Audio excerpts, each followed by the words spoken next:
welcome to the Granada Forum.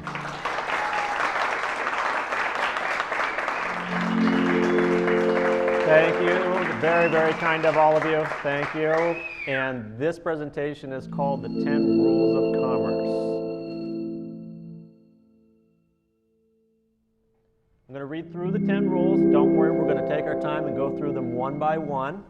But here they are, your 10 rules of commerce. And if you only received 9 rules previously, I'll explain that in just a second. The first rule is you can only control that which you create. Second rule, you cannot control that which you did not create. I know it sounds a lot like the first rule, but they're two separate and they're both important. Rule number 3, all of commerce is based on title. Don't worry, we're going to get into title, how it's created, and how it applies to commerce. Rule number 4, the only true title to anything is the MSO, or Manufacturer's Statement of Origin. There are many other forms of title in commerce, but the only real true title is the MSO. Rule number 5, when you register anything, anywhere, you give up title. Rule number 6, there is no money. This is the rule that's going to keep you out of trouble if you're out there playing in commerce. I know a lot of people think there's money, but trust me, there is no money. Rule number 7, there is no involuntary servitude. A lot of people will tell you things to the contrary. There appears to be servitude, there appears to be slavery, but there is no involuntary servitude. Rule number 8, first in line, first in time. That's a hard one to grasp, but hopefully we'll be able to show you how first in line, first in time applies.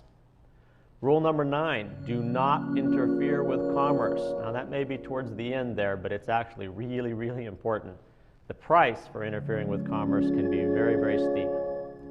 And rule number 10, and the reason it's rule number 10 is because the last shall be first and the first shall be last.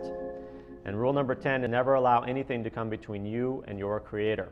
All of paganism has to do with putting something between you and your Creator.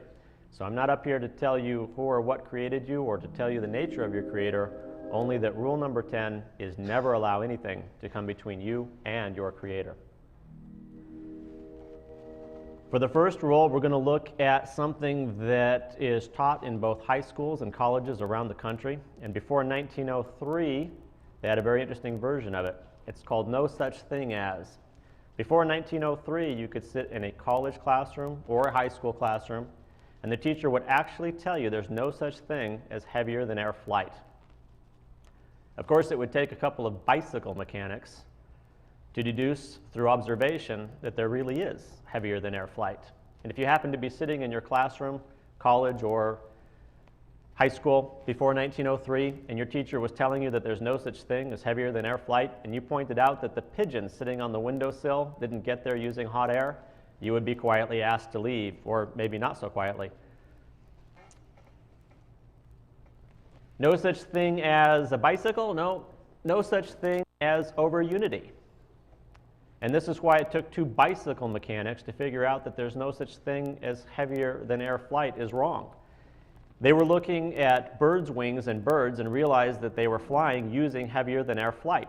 So they built a little wind tunnel and they put birds' wings in this wind tunnel and figured out something that we today call lift.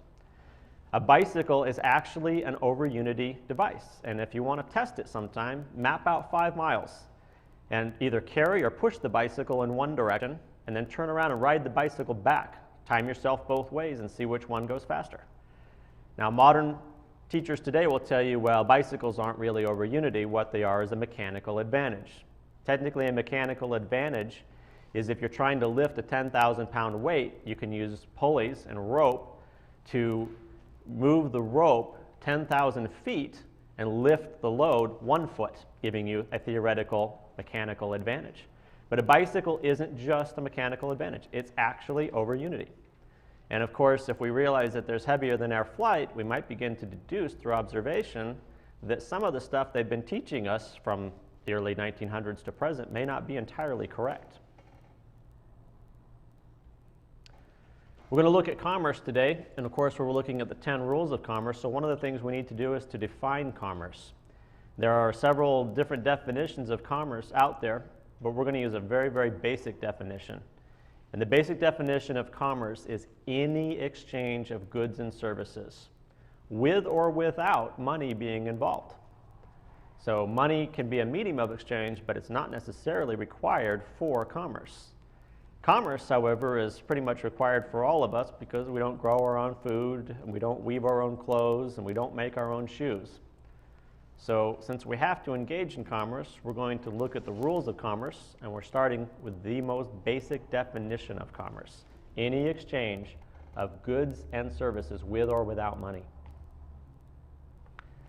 Now, we have some pretty cool characters in history who have deduced various versions of truth through observation. And we're going to use observation to deduce the 10 rules of commerce as well. Pythagoras is one of my all-time heroes, and the reason is that using simple geometry, he not only figured out how to measure the lengths of a triangle, he also figured out that the Earth was a sphere, and he even deduced and calculated the approximate diameter of it. Now, of course, this knowledge existed in the ancient world long before Pythagoras, but we don't have the records of that. Of course, we only have this modern version of recorded history. And in our modern version, he is the first man to have been given credit for correctly deducing not only that the Earth is spherical, but actually measuring reasonably accurately the 24,000 mile plus circumference of the Earth. So if we can figure out that the Earth is a sphere and we can actually calculate or deduce its approximate diameter through observation, surely we can figure out the rules of commerce through observation. Johannes Kepler, another guy who was being taught at his day and age that the Earth was the center of the solar system. And of course, this was the teaching of the church of the day. We won't throw out any names today because we don't want to offend certain churches, but the church of the day was not only teaching it, but if you said anything to the contrary, you might end up being killed or put in house arrest. So Mr. Kepler comes along, and through observation and through the application of mathematics, he correctly predicted not only the paths of the planets within our solar system, but correctly predicted that we have a heliocentric solar system. Now, of course, when we read out of Scripture that the Earth is actually the center, it doesn't really mean the center of the orbiting bodies. It has to do with hyperdimensional torsion field physics, which we're actually going to cover today. I know I'm throwing a hint out there, but we're going to just look at simple observation, and that Kepler, instead of being imprisoned like Galileo, or instead of being killed, he was able to deduce and demonstrate through mathematics and through observation that we have a heliocentric or sun-centered solar system. Tesla. Everybody sees lots of information on Tesla. Tesla was one of those guys who was sitting in his high school and later college classrooms was being taught things that he didn't think were right, just like the Wright brothers are bicycle mechanics, right? And when he was sitting in his college class, the professors in his college class were teaching about direct current, which is the primary source of electricity being used at that time. And Tesla realized that direct current was dangerous, that you couldn't send it very far with so much resistance that it would create heat in the wires, and so you basically had to have a generating plant on every block if you were going to use direct current. Now, it was incredibly dangerous because even small voltages of direct current with just a little bit of amperage could be instantaneously lethal. So Tesla actually stood up in the middle of his college class and announced to the entire class that he was going to run the entire world off of alternating current, and that if he had to, he would invent the systems for doing it himself. Very brilliant man. He later went on to do just that. He invented all of the systems used in alternating current today, from the alternators that generate the electricity to the transformers that step it up and down in voltage. And of course, Westinghouse took over those patents from him because Tesla was a brilliant man and a great inventor, but not such a good businessman. But the point here today for our purposes is that through observation, he realized that the system of his time, the direct current system, was both inefficient and dangerous and basically wrong. And so even despite incredible resistance from powerful men like Thomas Edison, he went on to change our world. And I think that he's a great example to look at if we're trying to deduce truth, if we're trying to figure out the rules of commerce. Kind of like watching a chess game. If you watch a chess game long enough, I think you should be able to figure out the rules of that chess game. Here's a guy that we may not know quite as well, Victor Schauberger. And we don't have any great pictures of Mr. Schauberger, but Victor Schauberger actually figured out anti-gravity, amongst other things, through observation. He started out working in the Forest Service in Germany, and he was watching streams and water and fish, and he realized that these fish that were swimming up waterfalls in order to migrate and spawn weren't using conventional means of propulsion. What he figured out is that a fish swimming as fast as it can through water is going at about 40 miles an hour. But fish swimming up waterfalls have to travel up to 150 miles an hour. So through observation, he had to figure out how it is that they could go faster up a waterfall than they could go in linear travel through water. And this is one of his drawings, and it has to do with the zone of neutral pressures. And if you see the little arrows at the tail of the fish, those are vortexes. And they're created in a combination between the oxygen pore or deoxygenated water coming out of the fish's gills and the back pressure along the tail. When a fish normally swims through regular water or it's sitting in a stream of water that's going by it, it can almost reach a point of neutral buoyancy and a point of neutral propulsion as well, where it can practically sleep. But when it starts to go up a waterfall and that water is traveling down against it, it actually generates anti-gravity. And we're going to get into gravity and anti-gravity in great detail here, because what we're really doing is looking at rules of commerce and how through observation we can figure them out. But Victor Schauberger figured out that these fish were actually using anti-gravity to go up the waterfalls, and he even found the proof of it. And whenever you have a three-dimensional living creature that experiences anti-gravity, it will be aged rapidly. That's the negative effect on anything that's in 3 dimensions, any living being in 3 dimensions that's experiencing anti-gravity. So of course we all know that fish that migrate up these waterfalls to spawn usually end up dying shortly thereafter. And of course modern biologists and modern physicists today will give you all kinds of crazy explanations for why these fish grow old and die after they've completed this migration. A lot of it tell you, well, they've now completed their spawn and they don't need to live any longer. But there's many species of fish that live long past their spawning and may spawn for years and years and years, year after year. What's really happening is it's a fish like us existing in a physical form in 3 dimensions, and it is adversely affected by the anti-gravity that it uses to swim up these waterfalls. Now this isn't actually a picture of fish swimming up a waterfall, but it's one of the closest. What this is fish being stalked into a pond. And the tube, of course, is coming out of a truck, and the fish are literally being dumped out. But what's interesting is that all the fish are facing up, back into the tube. And it has to do with those scales and those little vortexes and the anti-gravity on these fish. They automatically point against the flow of the water. And you can even see one of them, he's actually up in the air there, experiencing full anti-gravity without any water being around him. Now, we could spend days and days studying this and observing it. But it's just a hint that we're throwing at you right now to kind of show you that we can figure things out through observation, no matter how insane they might appear or how contrary to everything that we've already learned. Well, here's one of my favorite motorcycles, but it's an example of rule number 1. You can only control that which you create.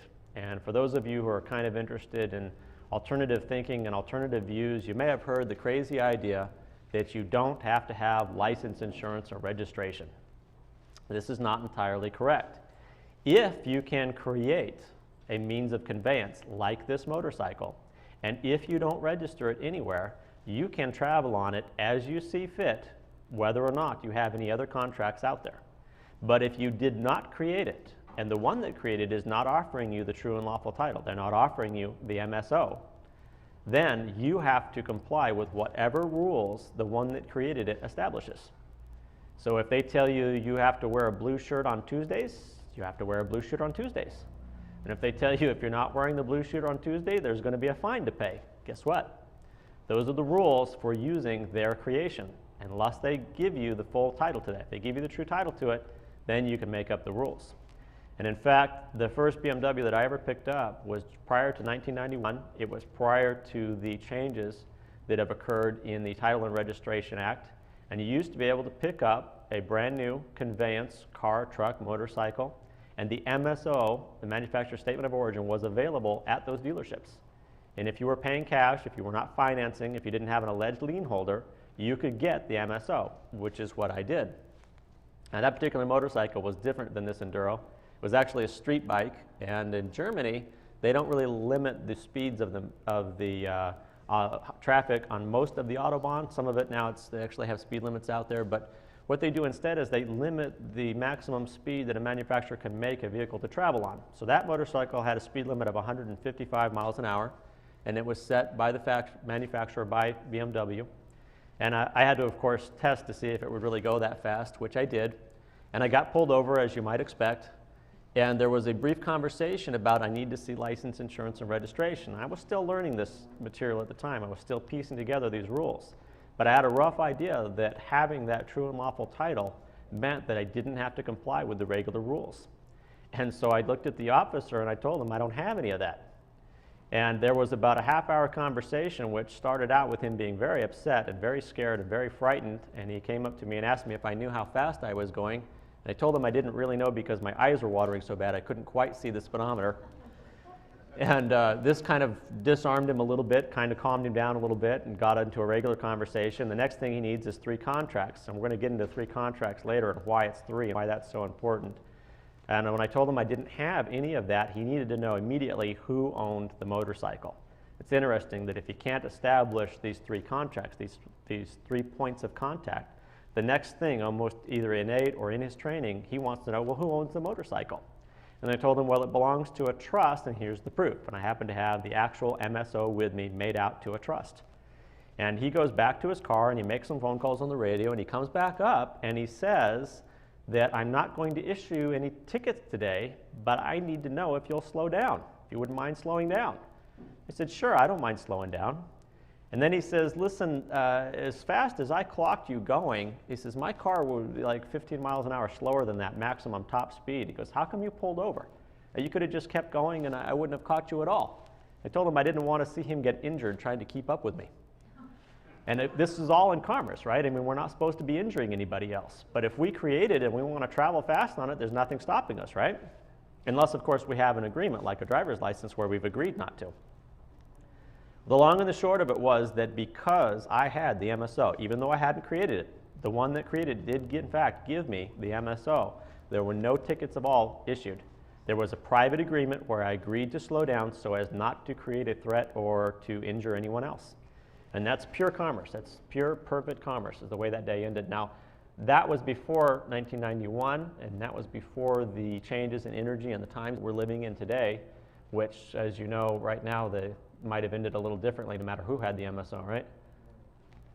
Here's another example of you can only control that which you create. A lot of us have created babies or procreated them, maybe even spent some time raising them. This is a perfect example of how the rules of commerce apply. One of the things that I was observing many years ago was a woman who was on the news because she had already had 5 children taken away by Child Protective Services. That didn't really make the news. Apparently there's a lot of women or families or couples out there that have had children taken away by CPS. The reason she made the news is because she was pregnant again. And so, of course, the reporters and the people running the news programs wanted to point out how crazy it was that she's already had 5 children taken away, and here's number 6 coming along, and they wanted to interview her. Are you concerned? Do you think Child Protective Service is going to come and take this one away? They wanted to get all of this controversy out in the news. Well, they actually followed the story, and she ended up having the child at home. Because she had it at home, there was no birth certificate. There was no registration. Now, what's interesting is because there's no birth certificate and no registration, Child Protective Services doesn't show up. 6 months go by, no Child Protective Services. She figures she's in the clear, right? Hey, I got one past them. They missed this one.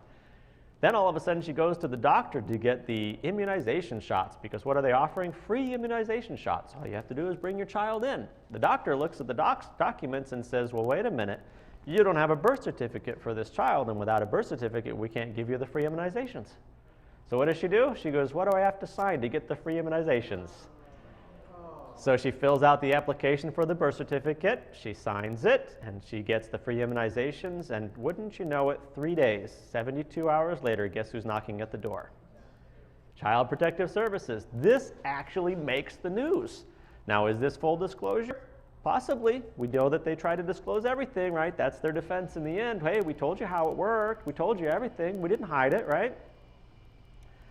Child gets taken away. Now, I'm sitting at home watching this whole story play out on the news, and I'm thinking to myself, this is a perfect example of those rules of commerce. When she had created the child, she had the only title to it until she registered it. Once she registered it, she lost title. Now the one that has title says, oh, you're not doing a good enough job taking care of my collateral. Don't worry, we have an organization that's set up just to take care of our collateral. And that's what Child Protective Services did. They stepped in to take care of the collateral. We're not going to cover here today in this presentation mortgages and deeds of trust, but they work along the same lines, believe it or not. You have a creation that you create, and you have to register that creation, or you have to give up title to it, but it's all by agreement, and the remedies are available as well. Now, for a child, once you register it, you can never regain title, unless, of course, you manage to get the one that you've registered it to actually give you the title back. I've never heard of that, so the bottom line is that child would have to grow up, reach the age of majority, and then choose for themselves what master they serve, right? This is one of my other favorite examples of how we were piecing together these rules of commerce. For those of you who don't recognize, that's Billy Lane, the back that we see there. It's from the History Channel, a little show called Biker Build-Off. What happened, of course, is that back in the day when they did this show, Billy had built this motorcycle in his shop. And at that time, they were making the frames, and they didn't have VIN numbers on them, and they didn't have registration on them. They didn't have anything. He didn't even have the shop tags that you'd expect, like the dealer plates that you keep in your shop. If you create something, you put the dealer plate on it, you're good to go.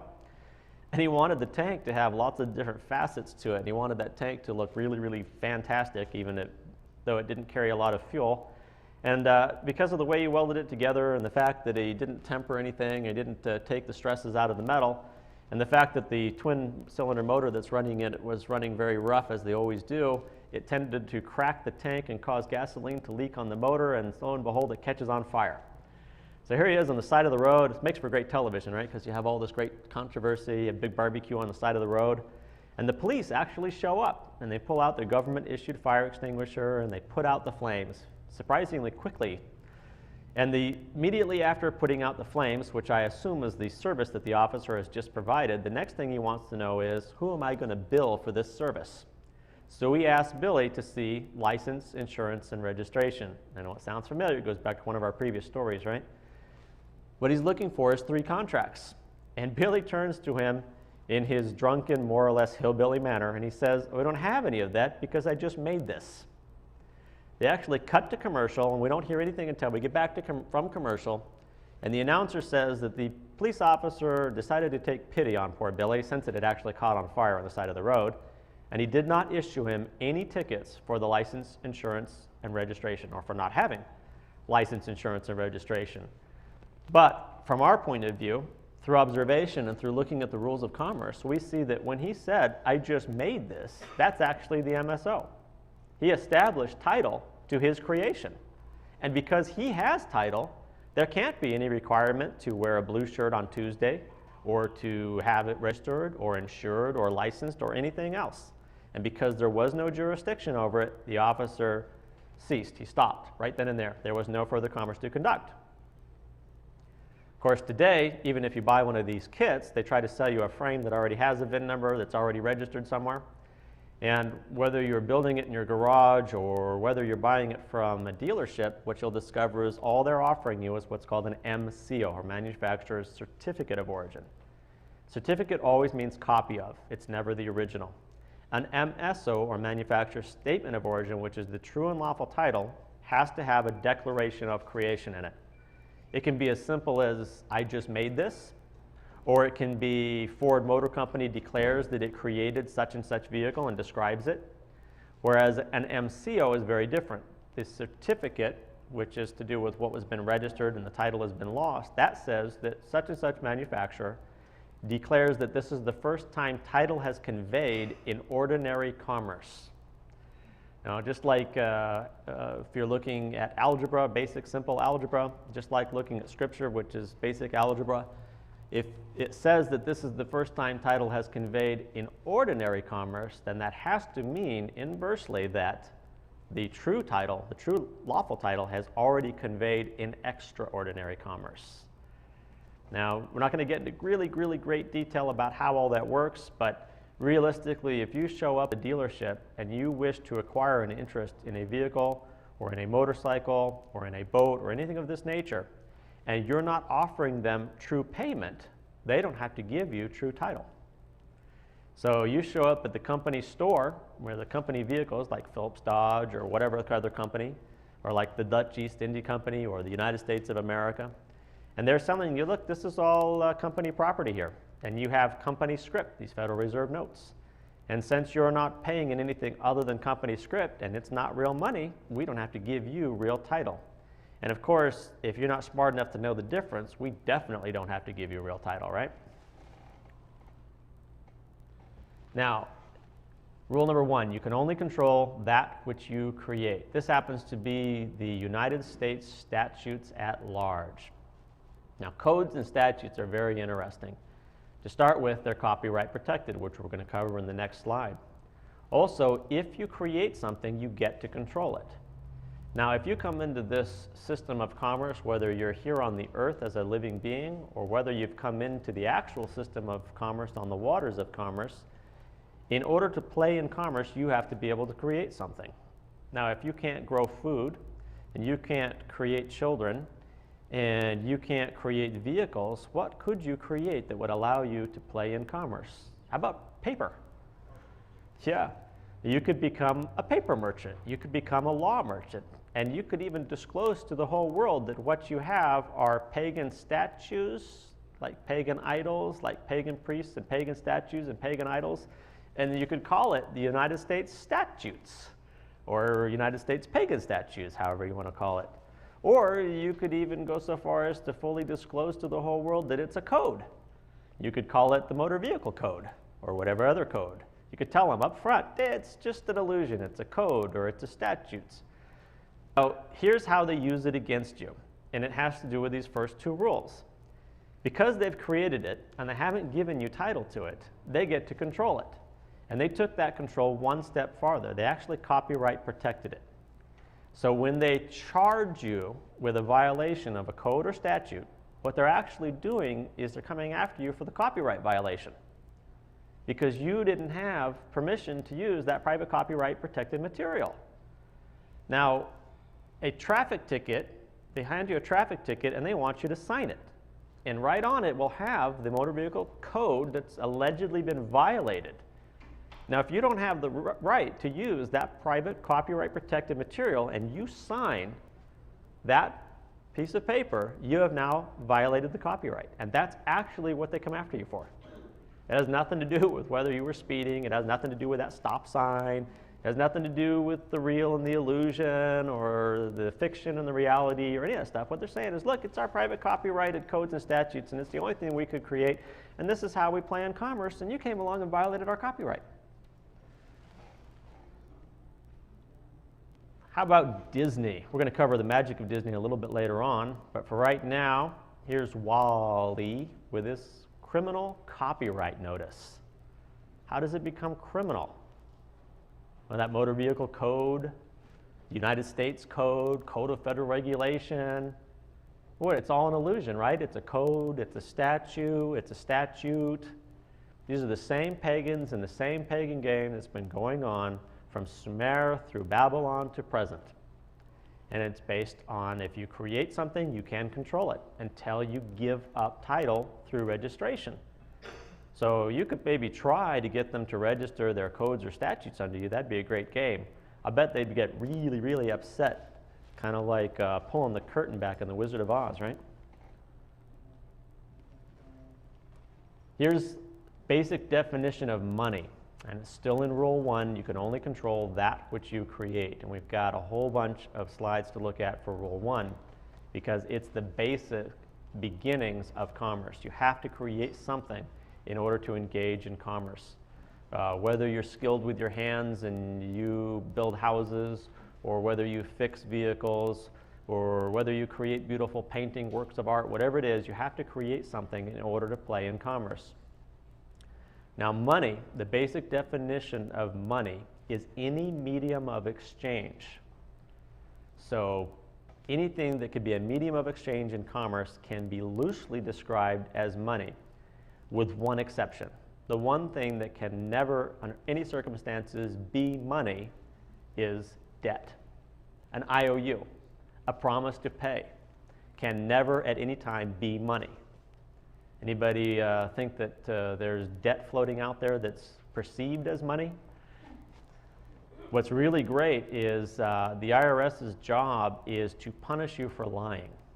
Because they're not the only ones. I mean, you know, all the code, statutes, courts, everything. Basically, they're out there to punish us when we lie. So if somebody is giving you debts as income, and you actually claim an earned income, when you receive this debt, you've lied, and you will be punished financially for it. And that's where these taxations and all of these other cool things come from. Now, here's the one form of debt that's perceived as money that we're all familiar with. These are Federal Reserve notes. Notes, not money, not cash, right? Federal Reserve notes. And if you are the Federal Reserve and you create Federal Reserve notes, you get to control them. And here's the best part. You get to control everything that engages with them in commerce. So any transaction that involves Federal Reserve notes, the Federal Reserve gets to control. Now, when the Federal Reserve prints, say, 100 Federal Reserve notes, they're charging 6% interest on what they've printed. That 6% is never printed. So it seems to be a self-imploding system, right? It's got to have a deficit of 6% for every Federal Reserve note that's printed because they're charging interest, but they're not printing the notes to pay the interest. So if that's the case, there must be another form of currency out there. And if debt can never be money, there has to be another form of currency, not necessarily money, but another form of currency. Now you could also call it cash, because cash is whatever is used as currency in that jurisdiction, or in that realm, or in that reality. Now here's another form of currency that we're all familiar with. Gold, whether it's in its natural form or whether it's in a minted bar or coin. Here's the problem though. If we apply the rules correctly, you can only control that which you create. If you did not create it, you cannot control it. I don't know about the rest of you, but I don't remember creating gold in any form. Since I didn't create it, I can't control it. And there have been a lot of these people who begin to learn a little bit of things like this, and they immediately go out and try to engage in commerce using gold, because somehow they instinctively know that the energy of a Federal Reserve note is negative. They're trying to steer away from it. And what happens when you go out there in commerce and you try to engage in commerce with gold? You get arrested for some reason. It's kind of shocking, right? I don't understand what happened. Well, what happened is you didn't create the gold, so you can't control it. You didn't create the Federal Reserve notes. You can't control them. And when you try to control something that you didn't create, it's a form of interfering with commerce, and that always has the same negative, horrible, ugly result. Now here's the natural form of gold. Once again, you can only control that which you create, whether it's in nugget form, whether it's a minted bar or a minted coin or whatever it is, you didn't create it. Even if you find the nugget and you hammer it into your own coin, you still didn't create it. The good news is you don't have to, because you have your own unlimited form of energy that you can use anytime you want. And whenever we engage in commerce, they always want you to use your own form of energy first. Like for instance, if you go to open up a bank account, they want your signature. Or if you go to get a car loan, they want your signature. Get a house loan, they want your signature. If you've created something and they want you to give up title, they want your signature. So it turns out your signature is actually more valuable than the gold. It's more valuable than the Federal Reserve notes. It is yours because you created it. I remember when I was in grade school, they told you, you're going to learn how to do your own signature today. Why? Because if you don't have this little creation, you haven't created anything, how are you going to engage in commerce without a creation? So you create your signature, and that's really all you need to play in commerce, to engage in commerce. And if you think that maybe I'm a little off base, like a lot of people do, what you'll discover is that's always what they want first. They'll try to make you think that this mortgage exchange or this car loan exchange or this bank account is actually more valuable than your signature. But see if they give it to you without the signature. They want that signature. It is more valuable to them than anything else that's going on in commerce. They want it so badly that if you don't give it to them, they'll beat you up for it. Now, once again, if you create something, you get to play in commerce. This is a pagan idol, one of many. We saw some pagan statutes and pagan idols earlier on as well. If you create it, you can control it, and it allows you to engage in commerce. And for those that can't create something of value, they don't grow any food, they don't have any livestock, they can't create children, they don't make any cool motorcycles, they have to create something else and get everyone to worship it. Pagan idols, paganism. But if we're following those rules of commerce, we'll never fall into that trap, right? Here's one. This is absolutely classic. This is a promissory note. It's from June 15th, 1916. The dollar amount is $500. And you'll see the signatures on it. There's actually 2 signatures. This is incredibly valuable, right? We're tapping into the energy of 2 living beings when we create this. It even has the fully paid stamp on it because it's been completely redeemed and paid. And although we don't have all the specifics involved, we can, although it's tough to read from the screen, if with the handout, you'll have the entire presentation, and you can actually go through each slide and you can read what it says. And it says, the order of, paid to the order of Savannah Realty and Investment Corporation. It has 500 and no dollars typed out, and then it has it written out. And that's what you always have to do, right? If you're doing an order for money, you write it out in both numbers and letters, which it has. It has a date, which is March 14th, 1916. It has a paid to the order of party, which is Savannah Realty and Investment. And it has the living being signature that's creating this energy, that's creating this currency.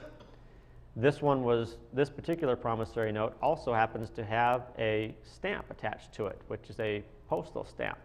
And there's a whole lot involved in this that we're not actually going to cover here today, and I know you're disappointed, but I have to be careful that I don't interfere with commerce. I can steer you in the right direction, and later on, for those who've got the handouts, it include both the email as well as Skype information. You can reach me. You're welcome to ask me questions, and in a more private setting, I will do my best to answer them. But there's a whole lot going on with this private form of payment or discharge. And that stamp is really key to it, and the signatures are really key to it. Now we have another pagan idol. Of course, we've all seen various versions of these pagan idols. In order to engage in commerce, you have to create something. If you grow food, especially good food, you're the best. We love you. Go out there and engage in commerce and feed everyone, right? But if you can't grow food and you can't create children and you can't create cool motorcycles, then you have to create pagan statutes and get others to worship them. And that's what they do. This is great. This is the Amistad case. And we're finally to rule number 2. You cannot control that which you did not create. And this is part of why up here today I'm limited as to what information I can share with you and what questions I can answer. We may look at a slave plantation, and for those of you who are like me, you look at the slave plantation and you think, this is horrible. It's ugly. It is rotten. And if you ever watched the movie Amistad, there's actually a classic scene in which these 2 congressmen are in court, and one is arguing how horrible slavery is and that it should be made illegal. And he goes on for a great length of time, and he brings in witnesses, and they show them these horrible marks and beatings and how terrible it is, and he puts this really great picture of how bad slavery is. And the only rebuttal from this other congressman is, well, yeah, it's bad, but nobody objected. The Amistad case goes on to create an interesting argument. And what happened in the case, of course, is that a group of slaves revolt on a slave ship, take control of the ship by killing off most of the crew. But because they don't know how to navigate, they actually end up off the coast of the United States and are recaptured by an American warship. They end up in custody, and they end up in court, and everyone under the sun is claiming an interest. The Queen of Spain wants her interest. The shipping company that owned the boat, they want their interest. Everybody wants an interest, and meanwhile, the crew members, or not the crew members, but the slaves that have survived are now being charged with murder. So ex-President John Adams comes in, and he argues very eloquently that there's only one of two possibilities here. The first possibility is that they're slaves, they're property, in which case property cannot damage property. All you have is a tort claim. Property cannot commit murder. If property cannot commit murder, then all you have is a simple tort claim. There's a damage. How much did you lose? How much did the party that owned the crew and owned the vessel actually lose? Because if they're slaves and if they're property, then the owners of this property have to reimburse them. Like if a horse comes over and kicks down the door of your house and ruins the furniture in your house, you go to the horse's owner and you tell him this is the amount of the damage. The owner of the horse has to pay. Or the other possibility is that they're not slaves. Now, if they're not slaves, then they have a right to revolt. They have a right to kill their captors, which is what they did. So this case had to be argued all the way to the Supreme Court of the United States. The lower courts kept ruling that they're just property, they have to be returned, they could be charged with murder. They kept ruling without looking at the major issues. It had to go all the way to the Supreme Court of the United States. And at the risk of the United States of America as this newly formed little corporation being completely destroyed by civil war, the Supreme Court of the United States ruled that these were not slaves and they had a right to revolt. The reason that they were not slaves is they never voluntarily agreed to become slaves. And if you look at the history of Africans being sold into slavery at the time, they actually had to be processed through a processing house before being shipped out of Africa, in which it was required to get their mark or signature on a piece of paper. Well, these guys on this ship had not given their mark, had not given their signature. They had not volunteered, they had not agreed. Really cool case. The entire court case is actually included in the handout. Again, we have another look at slavery. And I keep saying this over and over again is because sometimes people think I'm just being evasive if I choose not to answer certain questions or I choose not to go in a certain direction about what we're talking about here. It's really tough because I look at slavery and I see that it's cruel and I see that it's harsh and I even see that it's heinous. And I want everyone to enjoy freedom. But it is not okay to go out on that plantation and tell the slaves on that plantation that you don't have to work today, or you don't have to pick cotton today, or whatever else is going on in that plantation. It is not okay. So if I didn't create that slave plantation and I didn't create slavery, it is not up to me, it is not okay for me to try to control it. This, of course, is a very famous picture. This is Tiananmen Square, and I apologize for the poor quality, but this is really the only version of it I could find. The reason this is famous is because, first of all, we have an example of the power of one. Here's one man probably carrying his entire worldly possession in his grocery bag in his left hand, and he stopped a parade of power and might and force, 4 armored tanks in China, stopped dead in their tracks by one unarmed man. A friend of mine recently pointed out something that no matter how many times I had looked at this particular image, I had missed. The man's actually in a crosswalk. So, is he really demonstrating the power of one? Is he really standing up against tyranny? Is he really interfering with commerce? Or was he just blindly on his way home, following the same crosswalk that he follows every day of his life? Well, we don't really know, and every source that I've gone to, we're not able to determine this man's name, and we don't know if he survived this little event.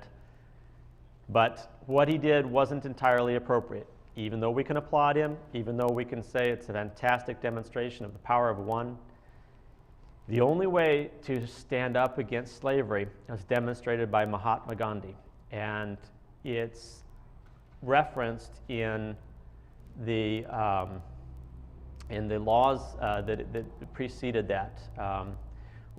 Your only solution, your only remedy is what's called peaceful protest. And what that means is that if they're pointing the guns at you and they tell you, you have to comply and you have to be a good slave and you have to register and you have to give up title and you have to do all of these things, it's okay to just sit down and take no action at all. It's not okay to fight them. It's not okay to meet violence with violence. It's not okay to try and destroy evil with evil. But it is okay to simply sit down and do nothing. Those who end up enjoying this view have in some way tried to control something that they did not create. Try to imagine every crime under the sun that someone's been charged with and in prison for. In some way, shape, or form, they were trying to control something which they did not create. If we follow these rules of commerce, we can avoid this view, we can avoid these consequences. Birth certificate. This is going to get good, right? First of all, a berth is a place that you park a ship. So the first thing that we're looking at here is this has to do with Admiralty. And by the way, Benedict on Admiralty is of course included in the handout, and it will describe what's going on in Admiralty. We could go back, and we'll see it here in just a little bit, to the first MSO in all of creation as we know it, and then from that MSO, what was created thereafter. And the first MSO is actually in Scripture, and it's Genesis 1:1. We're going to cover that in just a second. But from that, again, if you want to play in commerce, you have to create something. Now, if you can't create a planet, you can't create the heavens, so you can't create the heavens and the earth, and you're not creating any children, you could create possibly an idea or a concept, like maybe 10 rules of commerce, or you could just be rediscovering the 10 rules that are already there, depending on how you look at it. The alternative is to create something brand new called the waters of commerce. And you can spread these waters of commerce over the entire earth. And anything that voluntarily agrees to be under these waters of commerce is yours to control. So for instance, if a child comes into this world and the parent agrees to park it at a berth where you park a ship on these waters of commerce, and they go to the doctor, whose job it is to manage this berths, manage these places where we park ships, and they get a birth certificate to show where this living being is now parked in these waters of commerce, it's a whole nother ball game, and it's a whole nother way to engage in commerce. And this again is rule number 2. You cannot control that which you did not create. Now, there's a lot of stories out there about, oh, you can cancel your birth certificate, or you can change your birth certificate, or you can redeem your birth certificate. If you didn't create it, you cannot control it no matter what. And here's the best part. That birth certificate doesn't have your signature. You're not party to the contract. So believe it or not, you don't have to worry about it. Once you turn 18, or just before that, around 16, for the age of majority, depending on which jurisdiction and where you live, those powers that are enjoying the benefit of this registered collateral will try to get you to volunteer into a new version of commerce. Because they know that although your parents gave up title because they were drunk or crazy or foolish or whatever reason they got tricked into it, they know that they have to get you to voluntarily agree as you approach that age of majority. And the way they do that is they get you to look into an eye machine. It's not so much the act that you looked into the eye machine, it's that they gave you a command and you obeyed it. So that is the first time that you obeyed a command from your new slave master. He said, look into the eye machine. Oh, certainly, this eye machine right here, okay. And they went from that contract with your parents, this birth certificate, which we're going to get into in more detail in a bit, to you voluntarily agreeing, and then right after that, a brand new signature from you, right? Sign on the dotted line. And what does it say? I agree to operate all motor vehicles under the Motor Vehicle Code. More voluntary agreement, right? This is, of course, the back side of that birth certificate, still in rule number 2. You cannot control that which you did not create. Now, those may be the imprints of your little baby feet or your little baby thumbprints or whatever they are, where they're trying to traverse that living being into this fictional paper world in Admiralty jurisdiction on the waters of commerce. But if you didn't volunteer, it doesn't apply to you. And that's why they must get you to volunteer, look into the eye machine, and sign here. This is really great. This is a certificate of authenticity. There's a lot going on here, and we're in rule number 3. All of commerce is based on title. This actually has several versions of titles involved. The first thing is the heading for it. This certificate is awarded to Mike Goss and confirms that this MSO, or Manufacturer Statement of Origin, artifact is a true and original copper deck screw removed from the HRMS Mercure a 856 ocean minesweeper, built by Peterson Builders, Inc. for the U.S. Navy as U.S. hull number MSO-483, Agile/Aggressive class. MSO transferred to the Netherlands in 1954. So this vessel was created and given an MSO, and the vessel along with its MSO was transferred to the Netherlands. Do you think that the Netherlands had to register it? Did they have to pay the United States a registration fee? Or did they have to wear the blue shirt on Tuesdays? Not at all, because they had the true and lawful title, the MSO. Now, once the vessel sank or was parted out or whatever allowed those copper deck screws to be removed and resold, now they're telling Mr. Mike Goss that he's getting an original copper screw, and they're giving it an MSO, a manufacturer's declaration of creation, to go with the screw. Very wild, and especially since it starts off with a certificate of authenticity. So they're telling you this is a copy of authenticity, which then describes these MSOs and how they went and transferred and everything else. Basically, it's not worth the paper that it's written on, because the whole thing starts out as a copy, right? But that's okay. It gives us a really clear view of what happens to title and where it went and what people were able to do when they had it. This is a form of application for registration. This is from the Commonwealth of Australia. We're in rule number 3. All of commerce is based on title. Now, applications for registration are where we give up that title. But this one is really clever, because there's a birthplace, there's a nationality, there's a name in full, which are those 3 points of contact, once again, those 3 contracts, right? But it gets better, because we get to the usual place of abode. The usual place of abode is listed as the Marble Bar. Typical for Australia, right? I guess if you're founded by convicts, you get the typical place of abode, usual place of abode, to be a bar. Then next below that it says, now staying at the Marble Bar. Then he goes on, personal description. Remember that birth certificate where they had to describe this physical property that they're dragging into these waters of commerce? Same thing. But what's really cool is they required both a signature and a left thumbprint. And later on, we're going to actually discuss the mark of the beast. And there's a lot, of course, misinformation out there about what this mark of the beast is. But when I show it to you, it'll be really clear. And what's cool is that it doesn't just apply at the end times. This mark of the beast applies at any point in history. And it has applied the same way in the past at any point in history. And anytime we have an application for registration, that's where you're actually giving up your title, is in that registration, that first application. And on the application for a car loan or the application for a house loan, those applications themselves are what are in fact exchanged in a credit exchange and sold. And later on, if you look at the alongs to those notes, you'll see that the note was sold 3 days before you signed the note, and that's how it was sold at the application, at the form of application for registration. And of course, this goes back into Australia. This is 1883, but there's nothing new under the sun. The same forms of registration, the same system of admiralty, the same system of waters of commerce. And you can get great insight into it by reading Benedict on Admiralty, which is included in the handout. Okay. Now there's another form of title that we're very familiar with. These are deeds, and there's even a mortgage in here. Still in rule number 3, all of commerce is based on title. This is a form of title.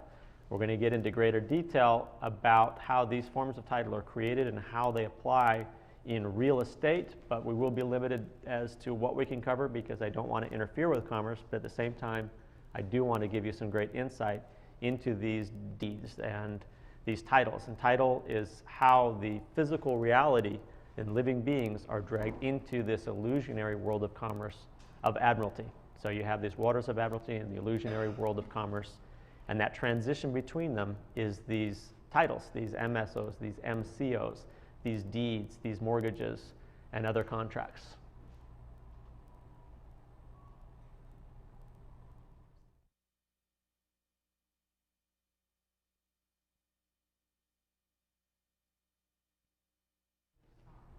Okay, next slide. Here we go. This is where it gets good. Here we have a ship. Now, it's hard to get really cool pictures of ships that were used originally for discovering new land and for spreading this system of admiralty because they didn't have good cameras back then, apparently. But what happens is you have an investor, like a king. And the king goes along and he invests in new expeditions, new ships that are going to go out to discover new land. And when they discover these new lands, they're going to land upon the land. And the first thing they do after they land upon the land is they'll beat up all the locals that are there, just in case anyone objects to them being there or objects to them usurping title. They'll just beat up everybody there, kind of beat them into submission. Then they send out a surveyor. And I'm sure you've heard the concept of being king of all that you survey, right? So the ship has landed, the troops have gone out from the ship, and they've dragged the surveyor along, and the surveyor is surveying everything. The next thing that happens is the king is out there in commerce and he is leasing out his interests in the survey. This has nothing to do with the earth because that original title for the earth is not ours, right? We're going to cover that original MSO and the title for the earth here in a little bit. But if that's not ours, then what are we engaging in commerce? If we're talking about real estate or if we're talking about the buying and selling of land, read a title insurance policy. Sometime it'll blow your mind. The title company is actually insuring someone's interest in the survey. Nothing to do with the land, nothing to do with any of the improvements on the land, nothing to do with the earth in particular. The land and landing have to do with a survey. And this is how they engage in commerce. It's really quite brilliant. If you didn't create the earth and you're not going to buy and sell any portion of the earth, you have to create the illusion that you're buying and selling an interest in the earth and get everyone else to go along with you, right? Of course, if they don't go along, you can always beat them up like they did the locals that they found there. So here's our surveyor. He's got to be out there surveying because we're going to buy and sell interests in a survey. Believe it or not, there's actually a website that you can go to where you can buy land on the moon. Don't know what you're going to do with the land on the moon because you don't ever get to go there, or we don't think we'll ever get to go there, right? The reason that you can buy and sell land on the moon is the same that you can buy and sell land on Earth. And that is that once you have a survey, all they're doing is buying and selling the interest in the survey. Survey is key to all of it.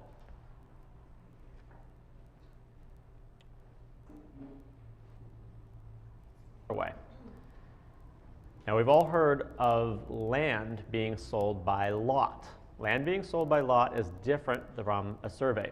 If we're discussing land from our landing, it is always so many feet by so many feet and part of such and such survey or such and such meridian or such and such grid, triangle, etc. When land is sold by lot, it's a little bit different. What happens is you have a corporation come along called a subdivision, and that corporation ends up holding the interest in the original survey. So it holds an interest in so many feet by so many feet by so many feet, and in exchange, it is divided up into corporate stock. And that corporate stock is described by lot.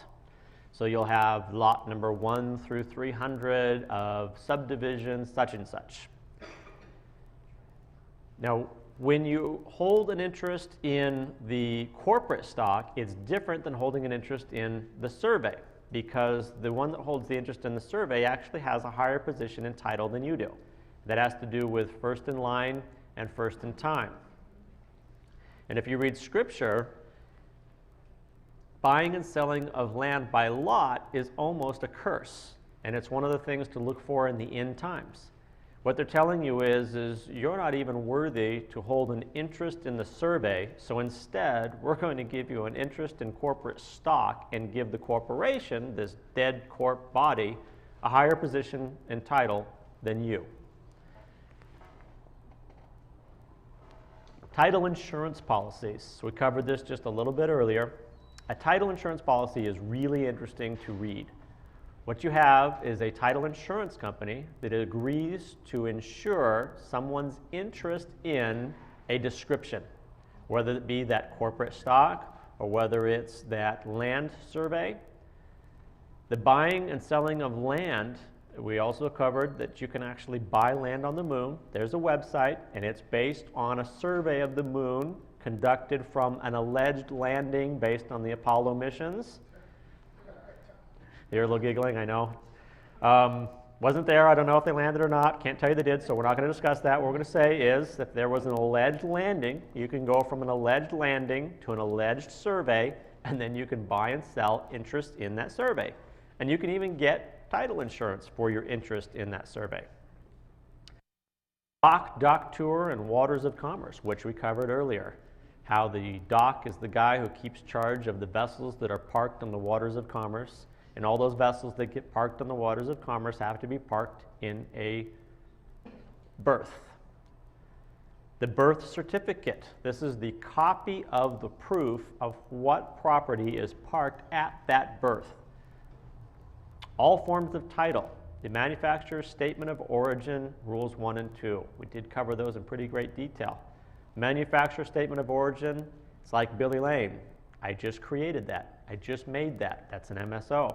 If you make a car or a motorcycle in your garage and you actually decide you have to register it, you go down to the DMV and you explain that you've made this creation and now you want to register it, they will hand you a form, one of those applications for registration, and it will go on to say that I, so-and-so, declare that I created X vehicle, and you will describe it in great detail. That's the new MSO, which you give to the DMV. The DMV gets to register your creation, your collateral. They will give you an exchange, manufacturer certificate of origin, and then they will go on to tell you how you get to use their creation. Applying 10 rules. You can apply these 10 rules to every form of contract in commerce, from credit cards to vehicle loans to house loans to any form of credit exchange to just using your own private credit in commerce. And unfortunately, even though I would love to go into really great detail on a lot of this isn't the appropriate forum to do that because once again, we cannot stand up on a pedestal in a slave plantation and tell slaves on that plantation that they don't have to go to work today or that you don't have to work in the fields today because that is a form of interfering with commerce. We're in Rule 4 now. The only true title to anything is the MSO, or Manufacturer's Statement of Origin. This, although it may be difficult to read from the screen, you'll be able to get a copy of it, of course, with the handout. You get the entire presentation, the entire PowerPoint presentation. This is the actual application for a birth certificate. This is the form that the poor mother has to fill out. She's a little dazed and confused. She's just gone through the trauma of bringing this child into the world. She might even be drugged a little bit, and she's given this form. And this form actually says, this form is not to be used for making the actual declaration. Declarations are how we create, right? I declare that I will operate all vehicles under the Motor Vehicle Code. Or in this case, I declare that I created a bastard child, that there is no father, and I pray that the state will step in and become the father for this poor bastard child. So this form is the application for the registration, but apparently in addition to it, there's another declaration that's required because this one says this form is not to be used for making the actual declaration. Mother's specimen form or statutory declaration. So there's a whole other side of this registration. They really want to make sure they get their claws in deep so nobody can come along later and say, well, I was a little dazed and confused and I didn't really know what was going on. And just to make sure that the right authority goes to the right entity, they make the mother fill it out with her maiden name. That's crazy, right? But here's what's going on. There is a chain of title, a chain of command. And within a house, that chain of command starts with the head of that house. When that head of the house eliminates paganism and he rules that head, that house, as the head correctly and follows Scripture, he gets this envelope of protection that extends out from him to every member of his house. My family members aren't here to give you their personal testimony or experience, but I can give you a quick overview. My son is actually attending the public school system because he'd rather do that than homeschool at this current juncture in time. And attending 8th grade, when he was little smaller, he used to get picked on here and there, and he got this growth spurt. He's now bigger than all the guys that used to pick on him, and he's kind of not taking crap from them anymore. So he ends up getting suspended 3 or 4 times in a month for standing up for himself, basically. Now, all I did was draft the principal and the school board and inform them of the true nature of title. What I did was I told them that I created my son, that I had not registered him anywhere. Because even 14 and 15 years ago, when my children were coming into this world, I knew that those applications for registration for those birth certificates were heinous and evil, and that I didn't want any part of them. And I knew that they were pagan, and I knew that in order to gain that protection for my family, I had to steer clear of those contracts, which I did. It took 4 hours from the time that I hand-delivered the copy to the principal. I had not even mailed the copy to the school board yet, and I got a call from the school apologizing for any inconvenience, assuring me that he was not in any further trouble, that he could return to school if he chose or stay home if he chose, and that there would be no further consequences for his standing up and defending himself. Now, this is not the only example in my personal life of applying these rules. When I first started to learn this stuff, my wife decided that I was completely insane, as many people, when they first hear this stuff, will begin to think. And her family is telling her, look, you don't have to live with this insane idiot. You can actually divorce him, and you can make him pay for everything. I mean, you know, you get a free life. I mean, you can get alimony and child support, and he'll pay for everything, and you get to make him. You know, the court will actually order him to pay for all this stuff. And again, at this point, now there was still a marriage license contract in place because I hadn't had the ability to cancel that just yet. It would have required both of us to be in agreement in order to do that. So the only thing I had going for me is that I hadn't registered those children. And if we look at what's going on with that registration, if we apply it to Scripture, in Scripture, the prophet Jeremiah tells us that you're not supposed to sell your children for naught. He didn't say you can't sell them. He just said don't sell them for naught. And the way this pagan system works is it's Baal worship. So they tell you, hey, come on into this temple of Baal and sell your children to us. And we're going to sacrifice your children here in this temple of Baal, and we're going to give you a pile of gold. We're going to pay you for it, right? What do they give you today? Well, they give you that free vaccination or the public school system or whatever else that they're trading you for this value. And the prophet Jeremiah warns you, don't sell your children for naught. Now, when you don't sell your child, when you maintain that title, as the head of the house, you can actually extend this envelope of protection to each member of your house. Of course, I didn't have any gurus to look to. I didn't have anyone who had actually gone through this and could tell me, oh, don't worry, it'll be okay, just do this, this, and this. I had to rely on pure blind faith, which of course can get you in trouble, and it did. It got me in trouble later on. But in this particular case, what was going on was I got dragged into court on an order to show cause. She went out and hired this big bad attorney for $2,500, and he's going to beat me stupid, and he's going to get child support and alimony, and she gets to own everything, and I have to pay for everything. So he puts her up on the stand, and he begins to create these illusions, right? When did you get married, and do you remember bringing children into the world? And he's creating all these illusions for this court case, and I get the opportunity to cross-examine. Under cross-examination, I asked her if she remembered bringing these children into the world. Yes, absolutely. And do you remember the application for the birth certificate? I certainly do. And do you recall whether or not I signed the application for the birth certificate? She goes off for 5 minutes. You refused to sign the application for the birth certificate. You didn't want anything at all to do with these children. And I'm the only one who wanted anything to do with them, and I should get them because you refused to sign the application for the birth certificate. I don't get to answer a single question more. I don't get to proceed any further because the judge stops the proceedings on the spot. And he says there's insufficient evidence to proceed with this hearing. I'm stopping this proceeding right here, right now. There's insufficient evidence. This court cannot move forward.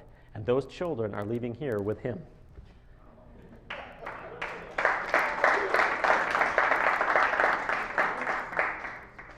So I scooped up my children and I walked out. The attorney, who was representing the wife, dropped his briefcase on the way out, strewing everything across the floor. At the end of that day, I got a call from the wife. She says, would you like to work something out? I said, sure. Here's the way it goes. I'm the head of the household. As long as you recognize that, we're going to get along just fine. From that day to present, I have operated my home under Scripture in my view. I've managed it as the head of the house. And that protection has extended from me to every member of my household. My daughter came into this world 16 weeks premature, so she's a little on the thin side. So you can imagine coming home from kindergarten, CPS is right behind her. I mean, she comes through the door, and 3 minutes later, there's this knock on the door. And it's Child Protective Services. Mr. Albert, we need to speak with you. No, you don't. Mr. Albert, we need to speak with you. No, you don't.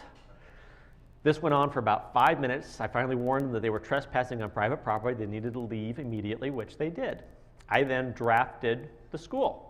I told them, look, I don't know what kind of kickback agreement you have with CPS or whatever else is going on, but I've never registered my creation. I created her. I did not register her, and you do not have my permission to engage in commerce with her. The wife had come into your school, scratched out the registration form, wrote enroll, and allowed my daughter to appear in your classrooms for the presumed purpose of gaining what we will loosely call an education. But I have not registered her, and I'm not giving up title, and you don't have my permission to use her in commerce. I got letters of apology from the school, the principal, and CPS.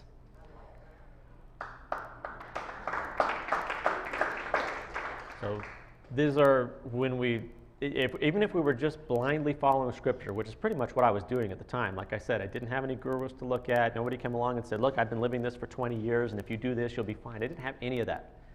I actually thought... How did you get her in without a birth certificate? The question is, how did you get her in without a birth certificate? The simple answer is that she does have a birth certificate. I did not sign the application for it. That is the reason that the court stopped the proceedings in the divorce, because I, the creator of this household, actually under this system hold the highest form of title. The wife holds a lesser form of title, and she gave up that title through registration. So the only thing that that court has is her registered lesser form of title, which is completely inferior to mine. And the court recognized it instantaneously. The judge stopped the proceedings on the spot. Go. So anytime they need to be registered for the public pool system or anything else, the wife comes along, scratches out the registration, writes it enroll or whatever she needs to, right? But remember, she's only giving up her lesser form of title. My higher form of title stands. It is premium. It is first. It is first in line, first in time, and it is unquestionable in this system. That's the registration form. That is the application for the birth certificate. The key there is that the mother is required to fill it out in her maiden name. And the reason is that the state is going to be magnanimous. Oh, this poor bastard child, it has no father, it has no head of the household. No one is stepping forward to manage this house under Scripture, and therefore we will step in and manage for you, right? We will step in and become the father for this poor bastard child. Back to that birth certificate again, right? The signatures that are on that birth certificate. It's a credible system. They fully disclose to us. I mean, you can watch the news programs and see this woman that's on there that has 5 children. 4 of them have already been taken by CPS. She brings this 5th child into the world, and they don't take it until, what, 72 hours after it's registered. That's more proof that not only is it a system of registration, but it's a banking system too, because that 72 hours comes from truth in lending. You have 72 hours to revoke your signature or an agreement or a contract under the banking rule, right? They're saying, hey, well, you know, you entered into the agreement. We gave you the full 72 hours. You didn't back out of it. You could have, but you didn't, right? Begin the back side of that birth certificate. We're still in rule number 4, which is the only true title to anything is the MSO. The birth certificate is not actually the MSO. It is that declaration of creation. I declare that I gave birth to a bastard child. That is the actual MSO. And they want the father's signature too. Why? Is he coming along and saying, yes, yes, I agree that she gave birth to a bastard child, which means what? There's no marriage. I'm not the head of the household.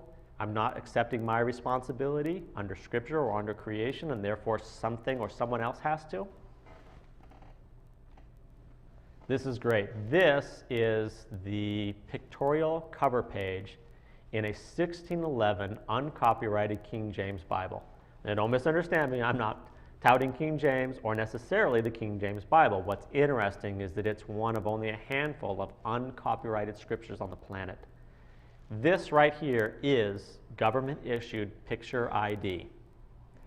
I once met a man in about 1993 who was getting on an airplane with an uncopyrighted 1611 Bible. And when they asked him for government-issued ID, this is what he showed them. So rule number 4, the only true title to anything is the MSO. And we're going to cover the first MSO going on in commerce, which is Genesis 1:1. In the beginning, Yahweh created the heavens and the earth. Now, if that's an MSO, and we can't find anywhere else where the one that created this heavens and the earth has registered it, or has given away that MSO, or sold that MSO to anyone else, then that must mean that the heavens and the earth still belong to the one that created them, and that no one else will be touching them in any way, shape, or form. Now, you can go through every code, every statute, every land patent, every law, everything that's ever been written. You can go through it, and you will never find a spot where anyone else is claiming title to the heavens or the earth. None of these codes, statutes, rules, or laws will even mention the heavens or the earth, because they're not ours, and nobody's giving us title. Now, we do have a trust relationship, right? What's the trust agreement? You can manage the earth under this trust agreement. You can manage your house under this trust agreement. And then if you do, you'll gain certain protections, right? So the trust is also first in line, first in time, because the first trust relationship exists between the Creator and His creation. Here, of course, is the best view that I could pull up. This is, of course, a picture of the heavens. We're still looking at the only true title to anything is the MSO, Manufacturer Statement of Origin. And we have the first MSO, in the beginning Yahweh created the heavens and the earth. And so, of course, the next picture is the earth, still under Rule 4. You know, in order to control something on this planet, those who want to control it have to create something, and it has to be different from the heavens or the earth, because they've been not given title or control over the heavens or the earth. What they were given control over is the governments. That is that system of admiralty jurisdiction, right? The waters of commerce. That's the only thing that those who are in power now are actually able to control.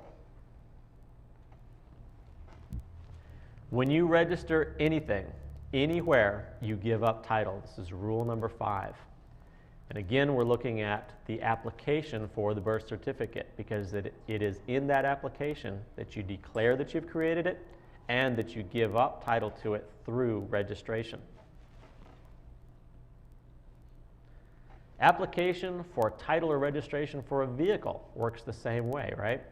It is that I declare that I created it and I'm giving up title to it. But in this particular case, it's a little bit different, because in this application for title or registration, you're not starting out with an MSO unless you created it yourself or somehow got the MSO from the one that did create it. After 1991, under the Gregorian calendar, no one is allowed to even have the MSOs. They're not available to dealerships. But before that, you could have gotten an MSO or you could have made it yourself.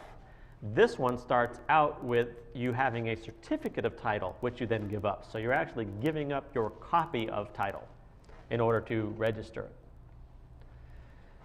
Ask me how to register to vote. Isn't that wild? People tell you, oh, you have to vote. You have to participate in government. You have to vote. If you don't vote, you lose the right to complain. Or if you don't vote, you can't bitch. Or however they go to word it, right? But what do you have to do before you can vote? You have to register. Now, if you register, what good does voting do? If you've given up your title to the vote, what's the point in voting? Well, believe it or not, you can actually go in as an elector instead of a voter, and it is possible to go in and actually contribute without having to register. But there's not much point to it, because they're either going to have you vote for Uncle Vinny or Uncle Bobby. And they're both parts of the same crime family, so there's not really much point there. And for me personally, I just steer clear of the whole thing, because it's just like Coca-Cola or Pepsi-Cola. I don't really care who the president of Coca-Cola is, and I don't really care about the private commerce that's going on within Coke or what the new rules are for their drivers or any of that stuff, because it doesn't have anything to do with me. And that's still rule number 5. When you register anything anywhere, you give up title. Here's classics. Summer session 2010. Math, language, arts, computer lab. Anybody ever registered for a class? maybe we should get together when we have no class, right? The bottom line is you still have to register. What are they telling you? Look, you want you to give up title before you can even come in and sit down with us.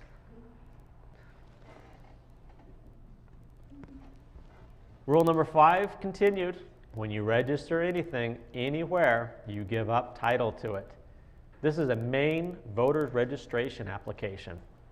Now, just like all other forms of application and all other forms of corporate contracting, they actually want 3 points of contact. We're going to get a little more into detail on these 3 points of contact and why it's 3 points of contact. There's a last name, a first name, and a middle name. There's 3 points of contact. There's a name, a date of birth, and a street address. There's 3 points of contact. There's the current mailing address, which may be different from the street address, and the previous registration address, so they can track that collateral real close, right?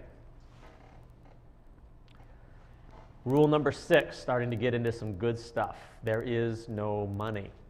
There is no spoon. For those of you who are like myself, might be Matrix fans, you may get this at a little bit of a different level than normal. There is no money. There's only credit in circulation. There's private credit and then there's public credit. And if you remember that there is no money, you won't get in trouble for doing something like asking the IRS for money.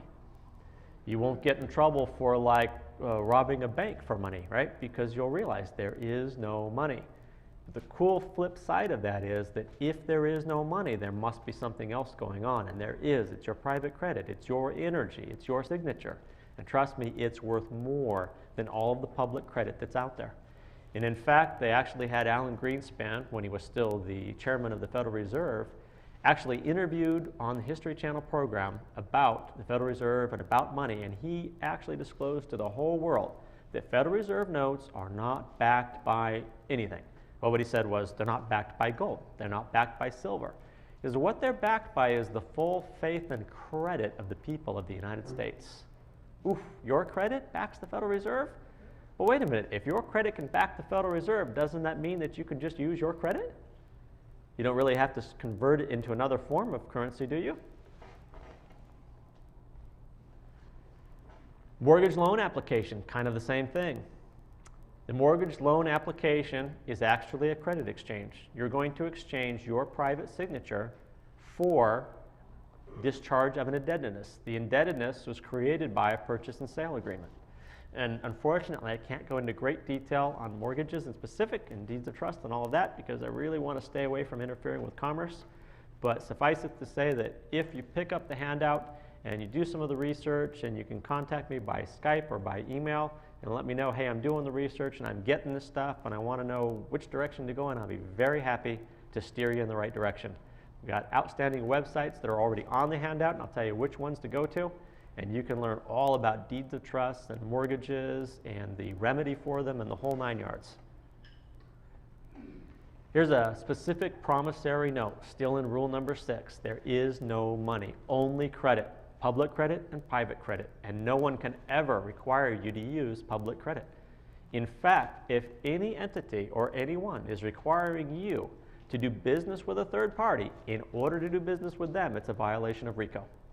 The damages for violating RICO are tripled, and they're automatic. You don't have to prove anything. You just send them a letter that says you violated RICO. The original contract was for $1 million, so I've tripled the damages to $3 million. Please find the enclosed invoice or statement of account. Kind of like what the credit card does to you, right? Has nothing to do with whatever else was going on. You just sent them a statement of account out of the blue. There's, by the way, a really cool story about a couple of guys in California who did that. They sent out statement of accounts to every corporation in California. They got the list of corporations from the corporation website. About half of them sent in the money, or the payment on the invoice, right?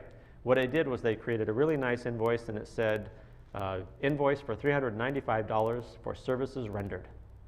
And in these corporate structures, if they're big enough, they get an invoice like that, they're not going to spend $500 having people track down whether we actually had a contract or who this party is. If it's under $500, their rule is just send them a check. Now, some of these guys actually caught on and complained to the AG's office. Look what these guys are doing here. They didn't send, we don't have any contract with them. What's going on? It gets all the way through court. These two clever blokes actually took the time to pay the IRS their cut. They collected millions, and they described 40%, here's the IRS, here's your cut. So when it got down to it, the judge said they didn't do anything wrong. Let them go. And the IRS couldn't come after them because they'd already been paid. It's all right out of the Uniform Commercial Code, which is also included in the handout, sections 1 through 9, and it has to do with something called a statement of account or an invoice.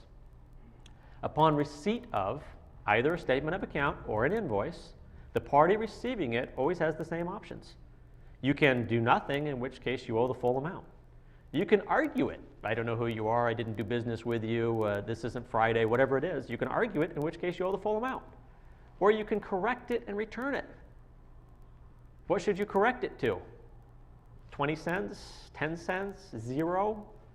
Whatever it is, you always have the same options, right? Correct it to 0 and return it. This is another form of promise to pay. We're still in rule number 6. There is no money, only credit. A trust receipt with promissory note. You can find that there are bonds with promissory notes, and there are trust receipts with promissory notes. And the promise to pay is included with everything, and until the day comes where we can actually create money, all we have is our promise to pay. Whatever is going on, whatever obligation is created, whether it's a statement of account that you ignored and they sent you 3 of them and now you owe the amount of the statement of account, whether it was an invoice and you ignored 3 of those, once again we have that magic number 3, which we're going to get into in just a little bit. It's always the same deal. Always correct anything that's incorrect. Correct it to 0. In fact, when I first started learning this and learning that I didn't have to use this form of public credit, I was going out getting credit everywhere I could, and I was converting public credit into private credit. And when they actually sent me that statement of account or that invoice, I just corrected it to 0 and returned it. And after a while, I realized that I was spending a lot on mail, because I'd open these things up, and I'd have to stamp them, correct them, and I'd have to put them back in another envelope, and I'd have to pay for new postage and send them out. I realized that the cost of the postage was cutting into my profits. So I discovered that I could stamp the envelope itself, return to sender, paid in full. Didn't have to spend any postage. The postage was already paid. Worked great. There is no money, only credit. Public credit and private credit. And no one can require you to use public credit. In fact, they can't actually require you to use private credit either.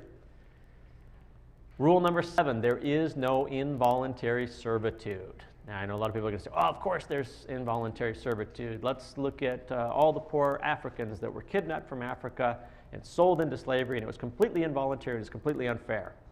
Not so. Look through the Amistad case. As it turned out, in order to force them into slavery, they still needed a mark on paper. And like the magic number 3 again comes into it, they actually required them to put 3 marks on paper. And they'd trick them and use every trick under the sun, right? They'd run them through one warehouse and bring them over to another warehouse, and oh, you're in a new warehouse now, we need a new signature. And all they needed was that X on a piece of paper, or even just a thumbprint, any kind of mark, any kind of contract onto a piece of paper. They needed 3 of those, and then they could be legally sold, because that's now voluntary servitude. And of course, in the Amistad case, it was determined that these guys didn't do this. This particular ship full of cargo, this cargo didn't voluntarily sign, didn't voluntarily agree. So even at the risk of destroying this newly formed corporation, the United States of America, it was determined that there could not be involuntary servitude, and that their captor not only had to set them free, but had to return them home at their own expense. This is the second great example in history. It's a little hard to tell from this picture, but this is still rule number 7. There is no involuntary servitude. This is a picture of Joseph, who has been stripped of his coat of many colors by his brothers, his 12 brothers, and he's being sold into slavery. Now, Joseph didn't volunteer, so this is now involuntary servitude. And we're going to show you what happens when involuntary servitude creeps its ugly head up. This matrix, this hologram, automatically corrects. That's why there's no involuntary servitude. That's why all the powers on this earth, no matter how illusionary their power, they know deep down there is no involuntary servitude, and they will not engage in it at all. And just warn them. Tell them, hey, you're engaging in involuntary servitude. You better stop. And I'll guarantee you they will stop. In this particular case, the 12 brothers didn't heed this. They didn't pay attention to the rules of commerce. They sold their brother into slavery. And what happens is Joseph becomes the friend and confidant and second in command under Pharaoh. Pharaoh, of course, was kind of like Bill Gates of his day. And what happened is during these correctly predicted from Pharaoh's dream, 7 years of plenty and 7 years of drought. During the 7 years of plenty, when these farmers have grain pouring out you know where, Pharaoh's out there buying it up. He's building giant granary warehouses as fast as he can to store up all this grain, and the farmers think he's crazy. We got grain pouring out our ears. We got more grain than we know what to do with, and this crazy fool Pharaoh, he's buying it up. He doesn't even care what he's paying. We don't even have to discount the price. He'll buy it for whatever we want. He's buying it up. And then what happens? 7 years of drought hit. Read through the story. It's absolutely amazing what happens. Here comes the 12 brothers. They're hungry. They're out of food. Guess who they have to buy from? Joseph. Not only do they have to buy from him, the first time they show up, he takes pity on them, feeds them for free. Second time they show up, he starts charging them. Now they have to begin to register things. What do they have to register? They have to register their lands. They have to register their animals. They have to register their children. They have to register their future wages. They have to register themselves. And each time he still feeds them, but he now takes these forms of registration, these titles from them in exchange. The result of these 12 brothers engaging in involuntary servitude was that their descendants spent 420 years in voluntary servitude in Egypt. This is the classic picture that we think of when we think of the Israelites being enslaved in Egypt.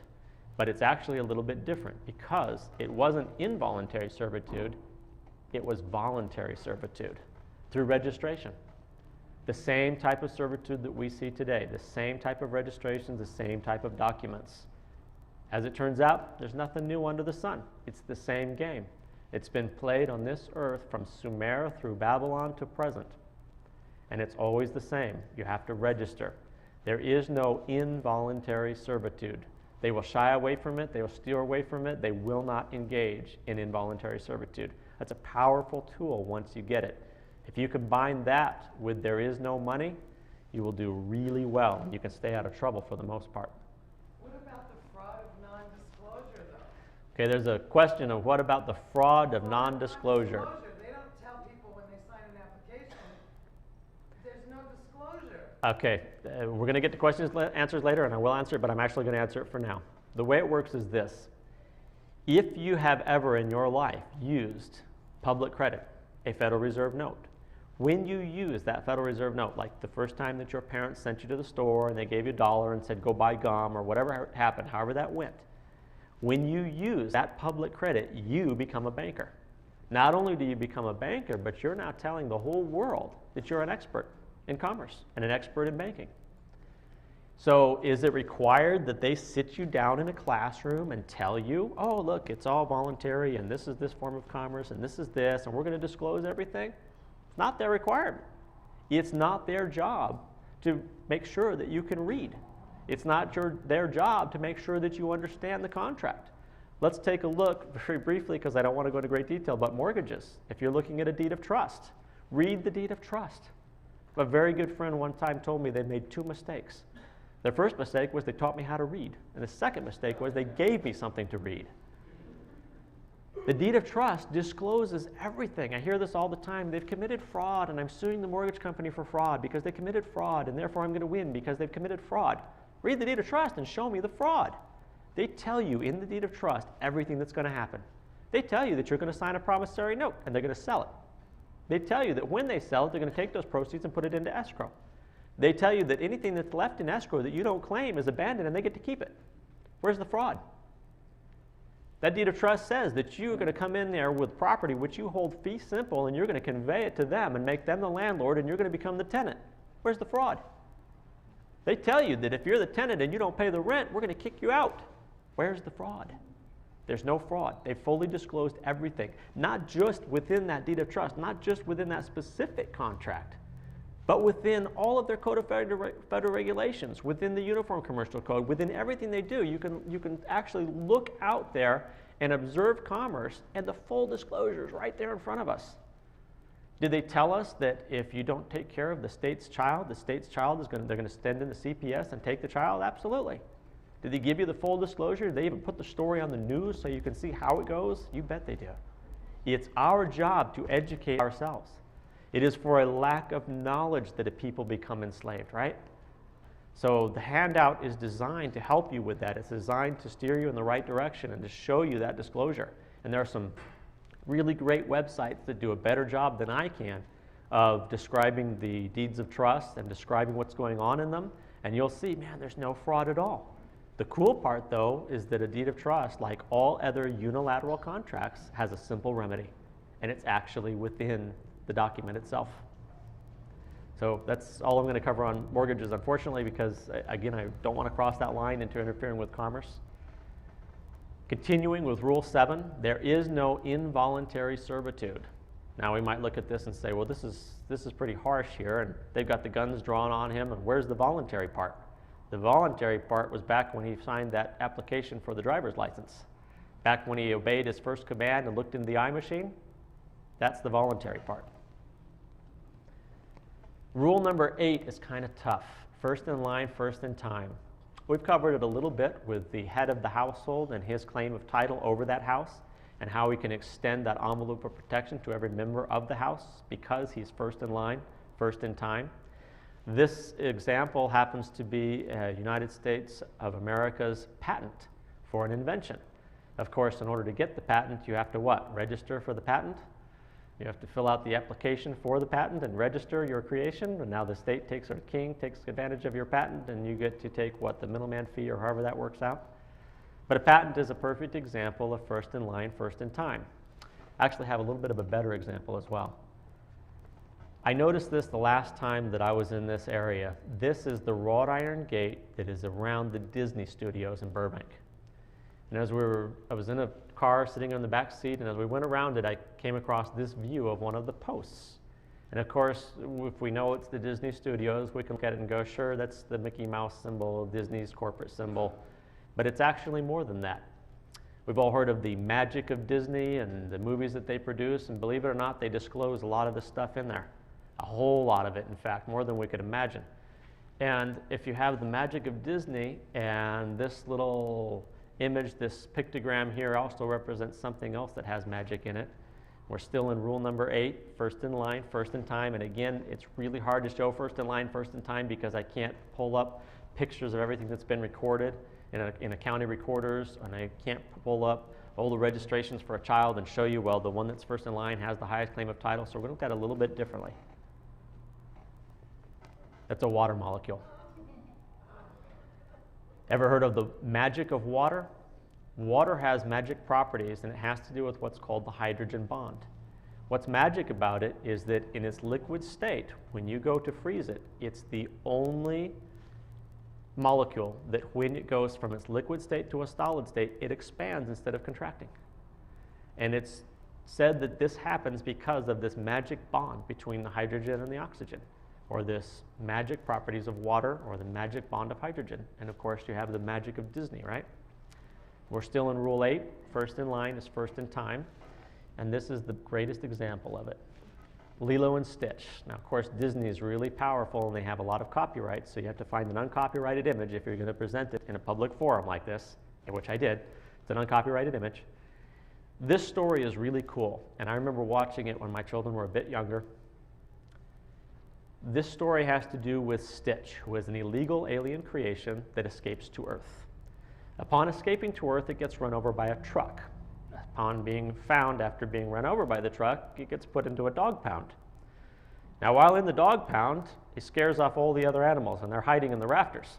So when Lilo comes along to adopt one of these animals from the pound, this is the only one she sees. So she goes to adopt it, and what does she have to do? She has to pay the adoption fee. But lo and behold, when she goes up there to pay the adoption fee, she realizes she doesn't have any money. Anybody else realize they don't have any money? She realizes she doesn't have any money, so she looks to her sister and says, can I borrow the $10 fee for the adoption? Because I don't have any money.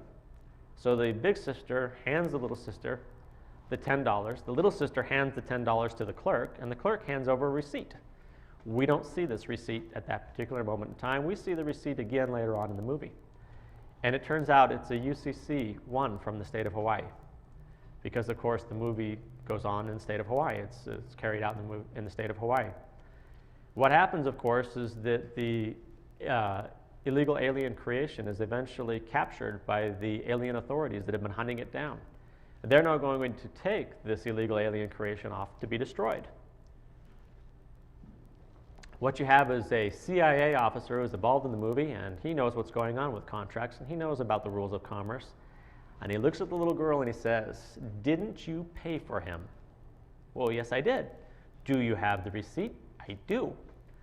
She produces the receipt, hands it to the head of the alien authorities, and the illegal alien creation is actually turned over to her. This is what happens. The head of the authority for the aliens opens it up and says, well, clearly this is your property, and it will be returned to you immediately. Hands it over. At the end of the movie, we get to see what the receipt is. It is a UCC-1 from the state of Hawaii. There's a lot of misinformation about how to use a UCC-1. We hear how it's a magic bullet and how it's a get-out-of-jail-free card and how it's all of these things. But this is the perfect example from the magic of water to the magic of Disney to the application of Rule 8. First in line is first in time. In order for that receipt to have been valid, in order for it to work in the way that we expected it to, and in the way that it did work, there was two things that were important. The first one is it had to be first in line, first in time. Was it the first one? Yeah. I mean, here this illegal alien creation escapes to Earth. It is captured and put into captivity, and its first receipt coming out of captivity is this UCC-1. There's no other receipt ahead of it, so it's first in line, first in time. The other thing that was important is that it was actually cross-filed. This wasn't Stitch creating his own security agreement against himself. It was a third party that has paid the price that now holds the receipt. And it worked, and it will work. A UCC-1 can work, but only if these two rules apply. Only if it is first in line, first in time, and only if it is cross-filed. And you don't actually need the specific UCC. The example of that is my interactions with both of my children. Anytime that I declare to an authority that I have never registered this creation, that I created it and have not registered it, that have not given up title, and do not give them permission to contract, they back down immediately. So these rules work. It's first in line, first in time. Here, of course, is the UCC-1. And of course, if you ever get a chance to watch Lilo and Stitch, watch it again. If you have to fast forward to the end just to see what's going on, do it. You will see that what they're showing you is a UCC-1 security agreement from the state of Hawaii. That is the receipt that she received from the dog pound for paying for this illegal alien creation, which becomes her property. Still in Rule 8, first in line, first in time. Again, we're looking at the same contracts, this voluntary servitude as opposed to involuntary servitude. The first in line, first in time rule applies to these as well. Who's first in line, first in time? The birth certificate would be first, right? And if you get registered in school, that would be second in line. And if you get registered for a baptism, that might be third in line. All of these registrations are just holding positions in line. First in line, first in time. Rule number 9 is really tough. This was the hardest one for me to learn. It took the most knocks learning this one. Do not interfere with commerce. There are some forms of commerce that you may think are heinous and evil, that you may think that you want to be the one that stands up to destroy them, but it's not okay. No matter how ugly a form of commerce is, it is not okay to interfere with it. It's not. You cannot interfere with commerce, and if you do interfere with commerce, this is where you're going to end up. Well, one of the places that you're going to end up, right? If we saw a chain gang like this working alongside the road, would we come along and start cutting their chains off?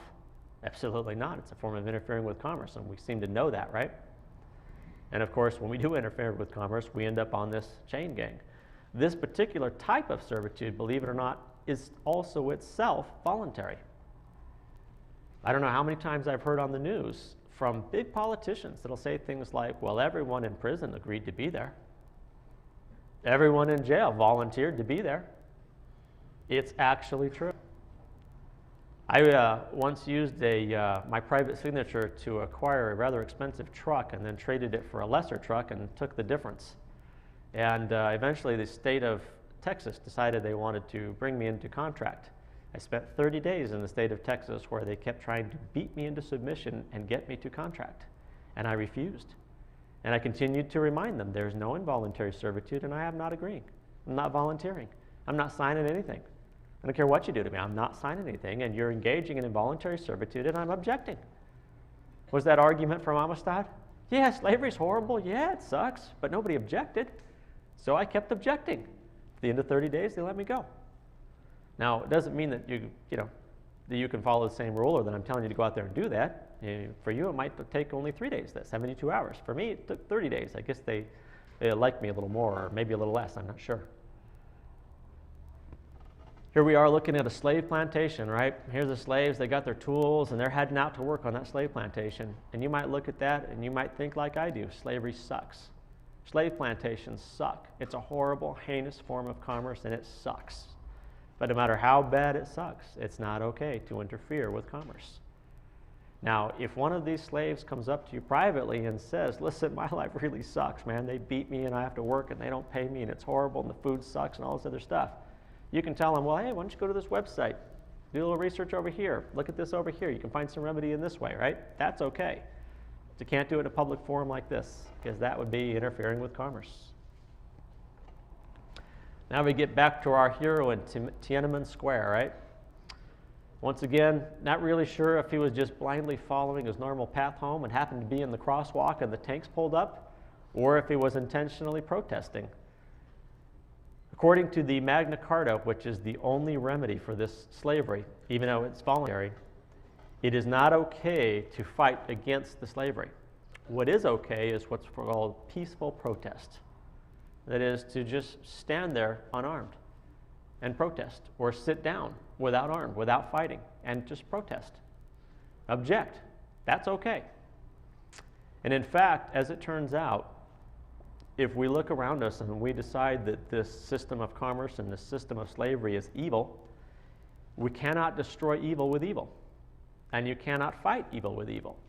If you're a firefighter, you fight fires. And if you're a crime fighter, you fight crimes. But if you're a freedom fighter, you're fighting freedom. So you can't fight for freedom, and you can't destroy evil with evil. And this might bring us to, here we are, continuing on with rule number 9, do not interfere with commerce. Unions, right? Live better, vote union, join a union. Do unions interfere with commerce? In a way, they sure do, right? Because what are they doing? They're coming up between the contract between the slaves and the plantation manager, and they're saying, hey, we want to interfere in here, we want to be a third-party intervener.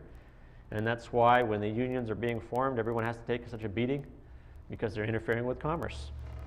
Do not interfere with commerce.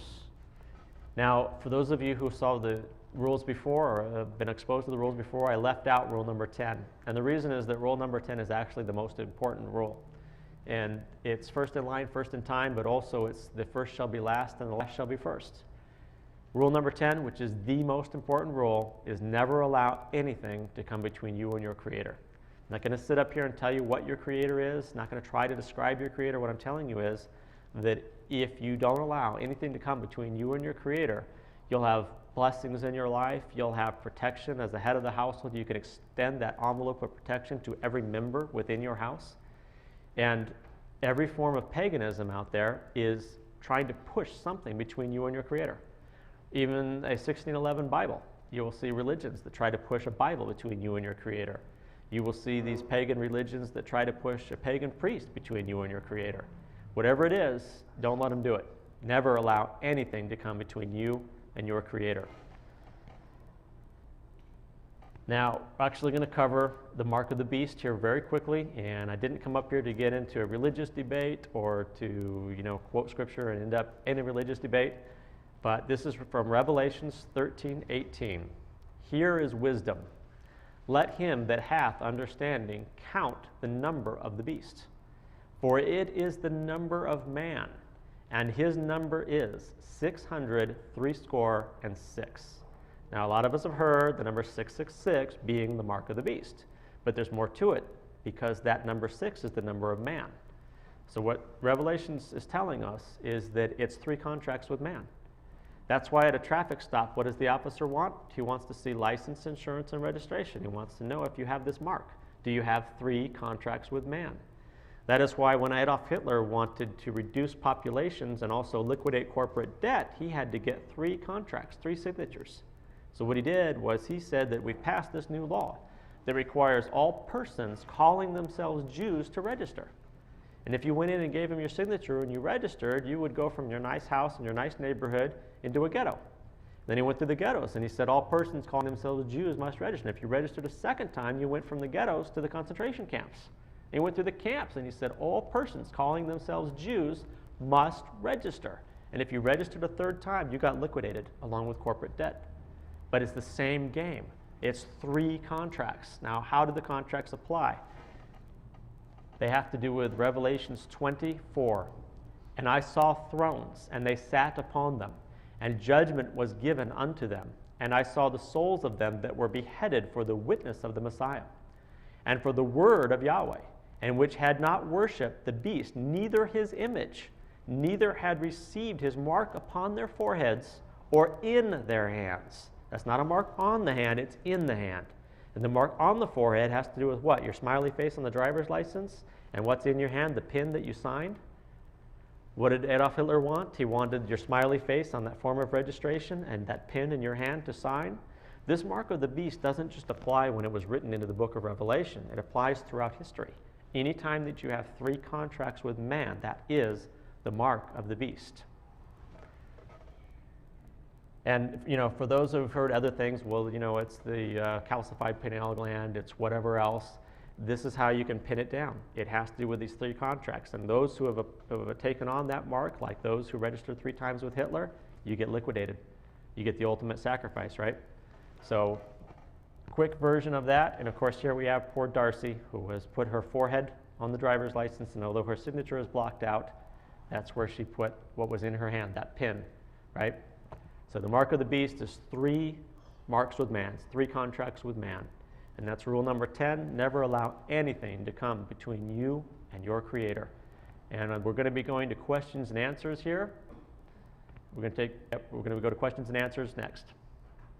Okay, we're going to open things up for questions and answers. And at Lee, we have the microphone ready in the back. So let's go ahead with the first question. I'll do my best. I'd like to know where this rule of 3 comes from. You said several times that you had to have 3 of whatever in order to seal it. So where does that come from? Well, there may be an actual specific source, but I'm relying on observation. And from the 2 quotes from the book of Revelation, where we have these 3 contracts or 3 marks with man. And because this admiralty jurisdiction kind of mirrors Scripture, it's what they want. They want these 3 marks, these 3 signatures. And you can even go back through history, like the example with Adolf Hitler in the concentration camps, and see where these 3 contracts or 3 marks apply. There may be other sources, though. I don't know. Well, I think the Hitler example is pretty good. Did any of them not sign 3 times? As a matter of fact, there are several accounts of people who could be construed as having Jewish ancestry who were never even removed from their homes and lived in Germany throughout the duration of World War II. Hi, you explained very clearly that the Creator has the originating MSO on the earth. Through your observations, is there a way that we can, say a person purchased about 40 acres of land, paid someone to survey it, is there a way to erase everyone between you and the Creator regarding that piece of land? Well, actually, there kind of is and there kind of isn't. There's a lot to it, but there is actually a way to sue the rem or sue the thing. And in fact, that's how this current system gained its jurisdiction. They would actually survey a section of land, and then they would sue the survey. And they'd have a guy on a horseback, he'd run out and he'd throw some papers on the ground and he'd yell, "You've been served." And if none of the indigenous people showed up to answer the lawsuit, they'd win by default, and that's how they actually gained title to the land. And we learned this from a missile base where I was looking at the title holders on the missile base on the title insurance policy, and it showed the last 2 owners. And going back, 1 owner was the United States of America before the Air Force, and it showed how the United States of America gained title to the land. It was a lawsuit. It was the United States of America versus 1,300 acres of land. So I immediately went to the National Archives and told them, "Hey, I need full copies of this." And when they realized what I was up to, they said, "Well, that's going to be $1 a page. It'll be $15,000. So kind of when they get scared and back up like that, it tells you you're really on to something. The simple truth is this, and I think what you're getting at is the idea of land patent and maybe owning an interest in a survey without having to pay that rent to the king. The simple truth is this, the best way to engage in commerce is never have to fight or argue. So don't worry about how much it is that the king is demanding in the form of rent. Just know that you can use your private credit instead of public. I may have missed something here, but if there's a process for asserting your relationship with the original creator, what in general terms is that process? The process is to eliminate all paganism. And when a power, authority, man with a gun, badge, whatever comes up to you and thinks that you're just another pagan, tell him, I'm not pagan. Your pagan idol on your chest doesn't impress me. Pagan idol around your waist doesn't impress me. I serve only my creator and no other, and I'm not pagan. Go out there and find the pagans and beat them stupid and take from them what you want. Now, do I correctly understand that pagan means non-Christian? Pagan is anything that comes between you and your creator. Okay. Does the cop on the street understand that if you say it that way? You know what's really wild is the truth isn't just written on your heart, although the heart is actually really cool, how it interacts with the magnetic field of the earth and how it interacts with everything else. But the truth is actually written within the DNA. And so instinctively, every molecule of your being knows the truth, and so does theirs. Well, I think the problem I'm having is the practical application of it. I understand the theory, and sure, it makes sense. But I know that if I'm out on the street, and even though I know the truth, he doesn't. The other guy doesn't. And as I've read many times in my past readings, the cops themselves have said that the law is at the end of the baton. Well, it's a very interesting comment, and my response to that is this. What exists around us is a hologram. And the leading physicists today, observing the smallest particles in the biggest particle collider, are saying the same thing. What they're saying is that the only way they could be observing these particles doing what they're doing is if it is a hologram, if it is not real. And so the way this hologram works is it follows the guidance and rules and program of the programmer. And since we're all co-programmers, it actually does what you tell it to do. So if you expect the officer to not grasp truth and to pull out his baton and explain to you the new rules of commerce at the end of his baton, you're actually going to get what you expect. But if, on the other hand, you overwhelm them with love and expect him to grasp real truth, that's what you'll get too.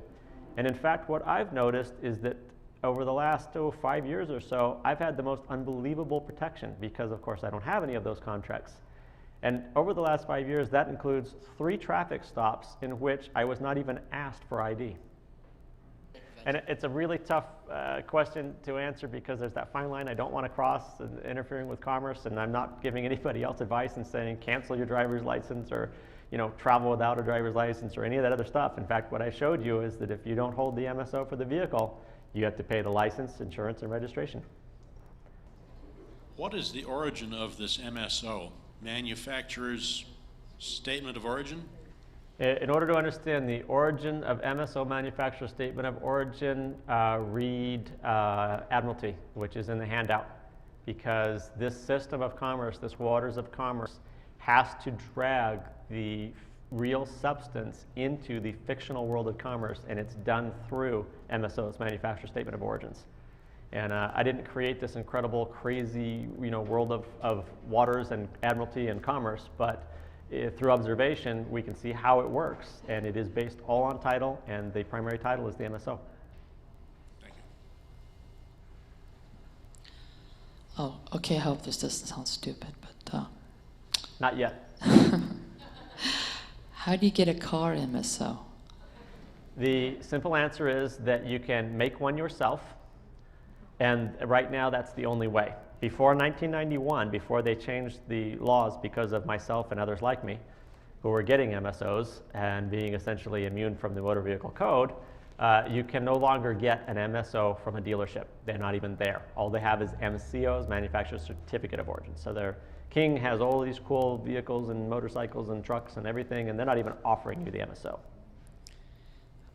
Question number 2. How do you get a house? Houses is different. There are ways to get houses. You can use your private credit to engage in commerce, but unfortunately I can't cover that in great detail here. Thank you so much. You're welcome.